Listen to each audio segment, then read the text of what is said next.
Hello BookTube, I'm back again. Don't know whether this will stick, but I'm back for now. I thought I would do a Saturday reads, if not a Friday reads, and just a quick update on what I managed to read in the last week and a bit. It's a lot of fairly middling stuff, or stuff that I thought was fairly middling for the most part, but large sections of it were enjoyable for one reason or another. The first one I'd like to mention would be Carolyn Heilbrun's collected biography of the Garnett family. Now this is an older work of literary biography, literary history. It's her first published book and it came out in 1961, so 65 years ago. It's a very smoothly written, easy to follow and understand biography of this group of people. Richard Garnett, the grandfather of the family, who worked at the British Library for many, many years and was responsible for the organization of many of the books there. Edward Garnett, who worked as a reader. He was a publisher's reader and was instrumental in the literary careers of people like Joseph Conrad and D.H. Lawrence and Ford Madox Ford. He had a broad and deep connection to a lot of the novelists of the period. His wife, Constance Black Garnett, whose name is probably the one you recognize, she was a translator of Russian fiction, and though her translations are now kind of out of fashion, she was the person who introduced 19th century Russian fiction to English-speaking audiences, and Edward and Constance's son, David Garnett, familiarly known as Bunny Garnett. He was a member in and around the Bloomsbury group, and that's where you may have heard of his name. He was also a writer, a novelist primarily, if I remember correctly. So since this was written in 1961, there are noticeable gaps in it. The Garnett family was published just before a massive outburst of interest in the Bloomsbury group. And it's a product of its time in that it's very, what's the best word for this? Circumspect about what it reveals and does not reveal about the Garnets and the people around them. So a lot of the things that became public knowledge or more public knowledge in the 70s and 80s about the Bloomsbury group were not widely spoken of when Heilbrun wrote this book. And she was working in collaboration with David Garnett. He was her source for a lot of the material she drew on. So she's very discreet about what she does and doesn't discuss. So there's no mention of what David or Bunny Garnett's life was like, or his relationship with Duncan Grant, who was in a relationship with Vanessa Bell, and they had a daughter named Angelica, who David later married. Very messy, very messy. But as a literary biography, this is not a messy biography. It's a short thing, easy to understand, easy to follow. Lost my train of thought. But if you're interested in learning about the Bloomsbury group and the Garnett's role in it, you'd be better served by finding something a little bit more up to date than Heilbrun's book. I enjoyed reading it because I'm interested in her career, and found her last two books in particular quite moving. Second to last one was The Last Gift, and then the final one was, what was it called? When Men Were Our Only Teachers. But they're interesting books that have a through line of sadness and anger, and just difficulties, all beautifully written. So that's the first one I finished this week. And the next, this one I've seen talked about a bit on BookTube, Olga Ravn's The Wax Child. This was on the shortlist for the International Booker this year or last year. I'm not sure of the chronology there. And it's the story of the torture and execution of women accused of witchcraft in 1620s. 1620s, yes, Denmark. I don't think there's a lot novel about this account of the shape of the lives of the women who were accused of witchcraft, especially if you're familiar with a lot of the stuff that was popular either in documentaries or in books or in just conversation in the late 80s and early 90s, the way witchcraft and witches were discussed in that time period. Ravn's book is very similar in its emphasis to the stuff that was popular in the early 90s. The prose is interesting, of course. My library classified this book as a horror novel, and that maybe is probably its most interesting aspect, is its emphasis on the physical horrors of imprisonment and the torture women accused of witchcraft underwent. But not a stunning novel from my perspective. What I'm interested in, though, is what Ravn is going to do next. So there's a through line from her first novel, The Employees, to this one. Ravn seems to be interested in collective experiences and how do you narrate shared experiences. So you can see that in The Employees, where a group of employees are being interviewed about their experience on either a spaceship or a terraformed planet. It's a very brief thing. I thought it was quite good. And The Wax Child, where the experience that's being narrated with a choral voice again is the experience of women who lived in small groups together, social groups, not convent type settings, but communities, and have a similar kind of experiences. They were essentially tortured and killed for other people's beliefs. So I'm very interested in what she's going to do next, even though I'm not entirely persuaded that this is her best work. So that's two books with some caveats around them, and next one's going to have some caveats as well. I managed to pick up, I think I mentioned this last week, Douglas Stewart's John of John, his most recent novel. And Here Comes the Blasting Sunlight. We're going to try and suffer through it. And this is the story of three men across two generations, three closeted gay men living on the Isle of Harris. And it's set, I guess, in the early 1990s, maybe late 1880s, more likely the 90s. And Stuart covers a lot of ground, both in discussing the relationships amongst these closeted men.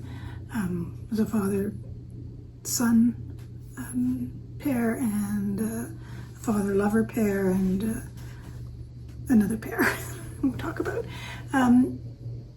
So Stuart touches on the economic difficulties of living on Harris, the social difficulties, the impact of incomers, of the front end of gentrification, the clinging on to old patterns of fabric manufacture, handmade tweed, Harris tweed, in a way that's quite deft, and that he can get all of that into the novel, as well as focus on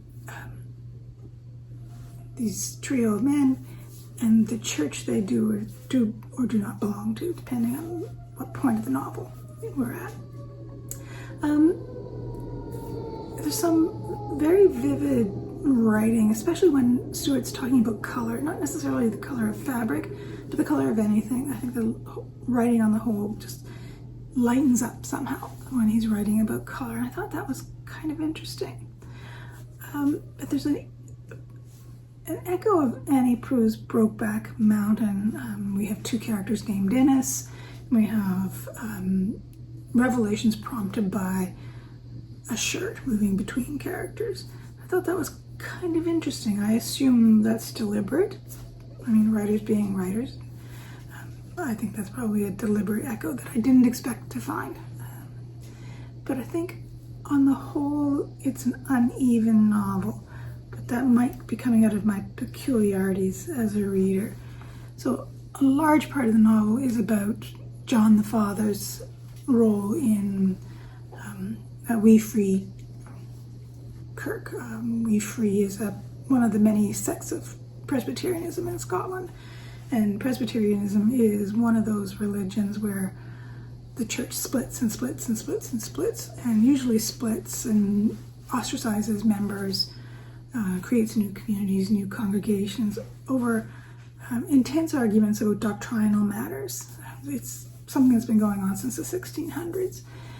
And and it's still going on.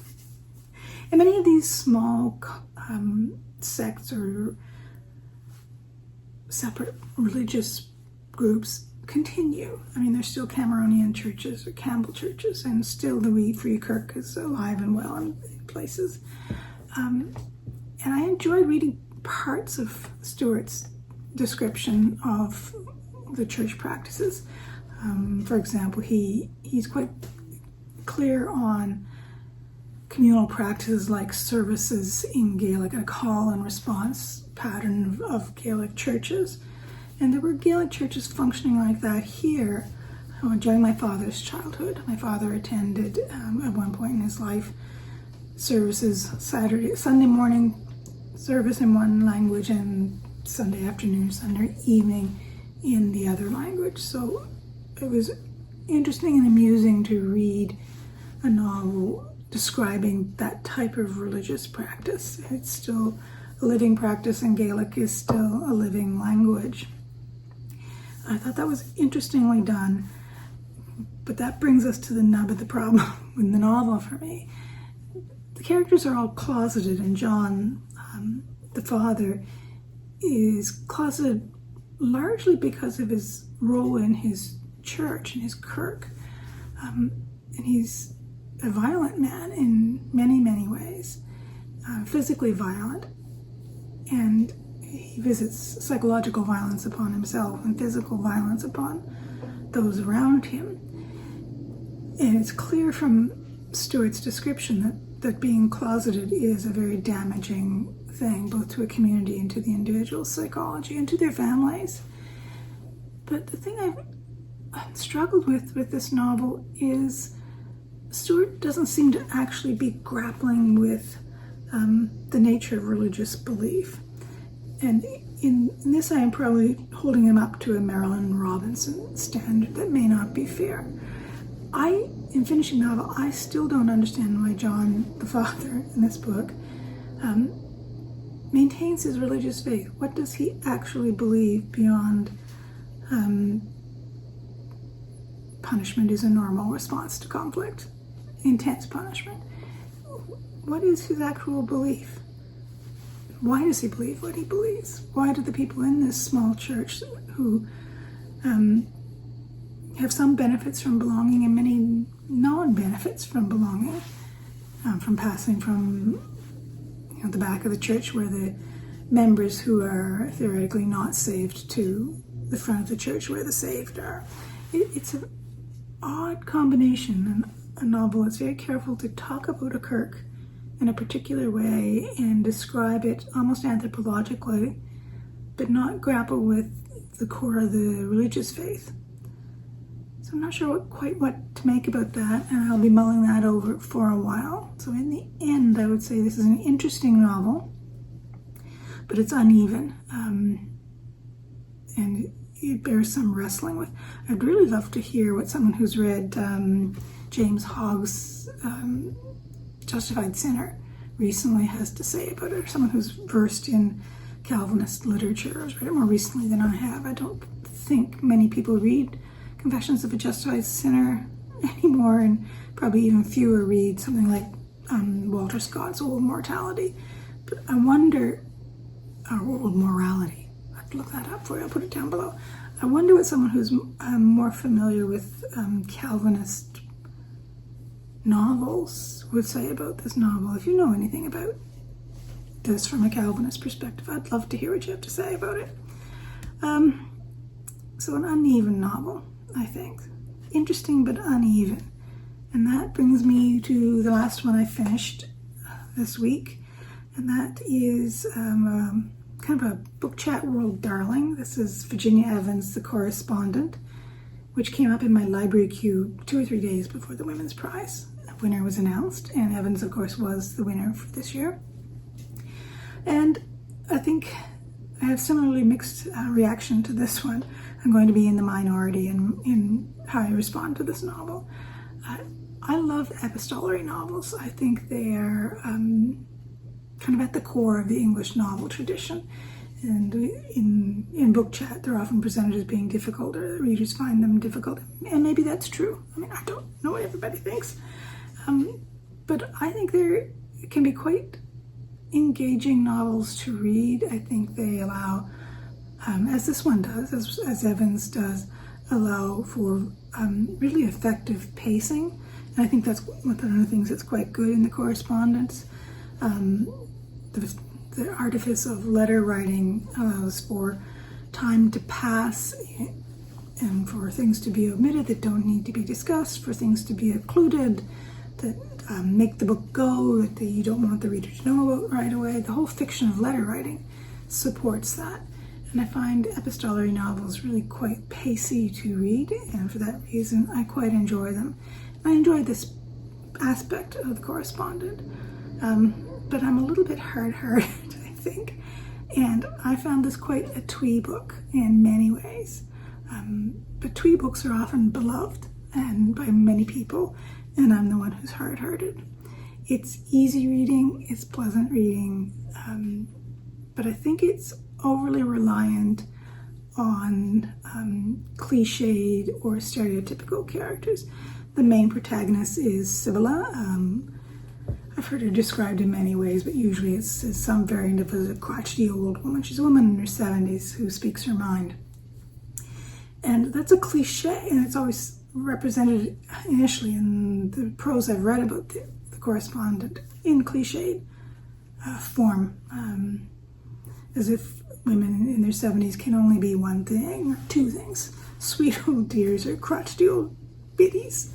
I think Evans is aware of that cliche, but I'm not so sure that she evades it, especially when you look at all the other characters that she moves into and out of the story. Almost all of them are stereotypes of one sort or another, and I think you could make a list of all of the characters and you could attach them to a Guardian story about a particular social issue of the last 10 years. I'm not going to run through all of the particular issues or hot-button current topics that Evans touches upon, because I think that would spoil the novel, and there's no value in spoiling a novel, really. But I think that speaks to kind of, to my mind, a shallowness of conception in the novel. There's, important or serious issues being discussed, but I think Evans couldn't resist embedding or imbuing secondary characters with hot-button characteristics. It's an odd thing, but I think it also may be part of why it's an incredibly popular and readable novel. It speaks to many of the issues of the last decade or so. A novel I understand its appeal. Wouldn't discourage anyone from reading it, but I don't think it's the best novel by a woman that I've read in the last year. Not by a long shot. So that's me, a crotchety old woman, being crotchety, I suppose. I hope you've had a good week, and that you'll come back for another one, assuming that I could do yet another one of these silly videos. Bye-bye.